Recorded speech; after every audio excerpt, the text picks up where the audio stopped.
श्रीराम. साधक हो, सध्या आपण श्री ब्रह्मचैतन्य गोंदवलेकर महाराज यांचे थोर शिष्य परमपूज्य श्री तात्यासाहेब केतकर यांच्या चरित्राचा आस्वाद घेत आहोत. तसेच रविवारी श्री महाराजांच्या काही भक्तांचे अनुभव ऐकत आहोत. परमपूज्य श्री तात्यासाहेबांच्या चरित्राचे संकलक तीर्थस्वरूप वा रा अंतरकर हे तीर्थस्वरूप बापूसाहेब मराठे यांनी सांगितलेल्या परमपूज्य श्री तात्यासाहेबांच्या आठवणी सांगतात.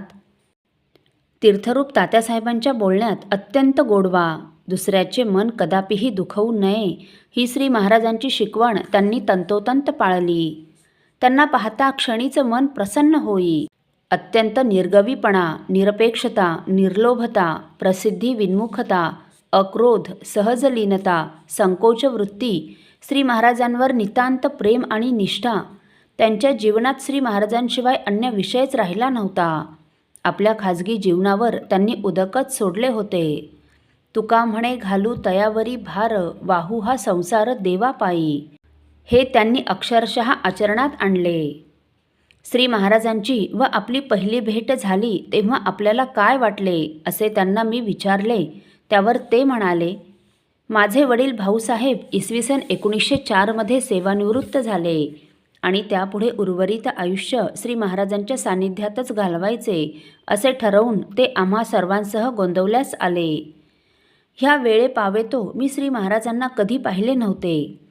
आपले गुरु कसे असावेत याचे एक कल्पनेने मनात चित्र उभे राहिले होते.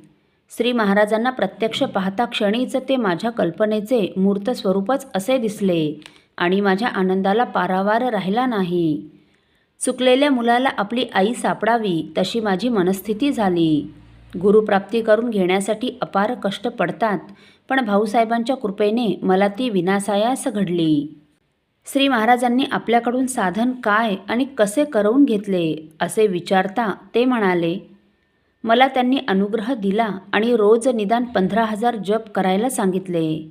मंदिरात असलेल्या कार्यक्रमांना हजर राहावे आणि स्वयंपाकघरात पडेल ते काम करीत जावे असेही सांगितले.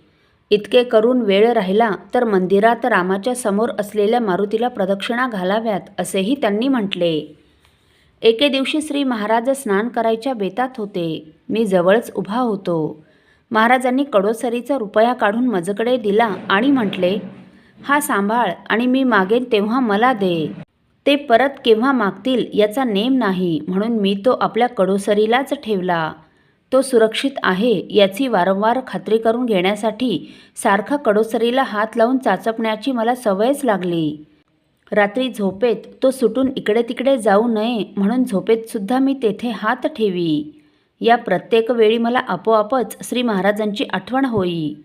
होता होता सुमारे 4 वर्षांनी त्यांनी अचानक, अरे तो माझा रुपया परत दे पाहू असे म्हणून त्यांनी तो परत मागितला आणि लगेच कडोसरीचा काढून मी तो त्यांना दिला. त्यांना फार आनंद झाला. गोष्ट तशी अगदी साधी होती खरी, पण त्या योगाने माझ्या मनात महाराजांचे अनुसंधान अगदी सहजपणे राहिले. ही त्यांची खूबी माझ्या नंतर ध्यानात आली. भाऊसाहेब केतकर सेवानिवृत्त होऊन गोंदवल्यास राहण्यास आले ते इसवी सन 1904 साली. त्यावेळी तात्यासाहेबांचे वय 19 वर्षांचे होते. शिक्षण अर्धवटच झालेले. ते पुरे करणे नोकरीधंद्याच्या दृष्टीने जरूर होते. तेव्हा त्यांनी विद्या शिकण्याचे सोडून केवळ उपासना करीत राहणे हे व्यावहारिक जनांना इष्ट वाटले नाही.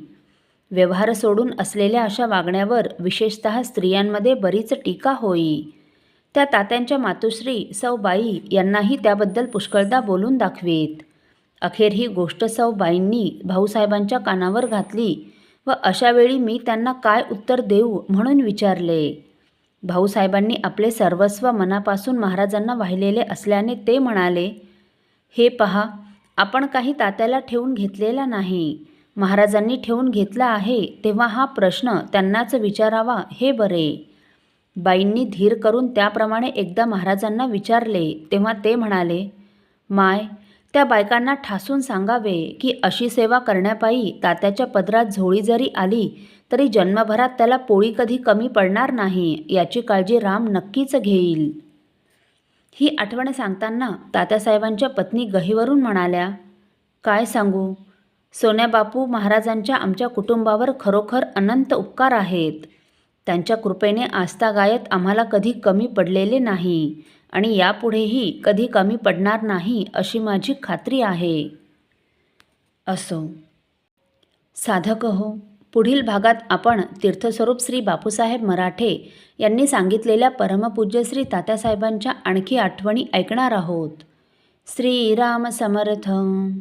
आपल्यातील कोणा श्रींच्या भक्तांना श्रींचे काही अनुभव आले असतील तर कृपया आपण मला ते 9422843253 अथवा सुनील दादांच्या 9892608401 या व्हॉट्सअप नंबरवर कळवावेत अशी नम्र विनंती. श्रीराम समर्थ.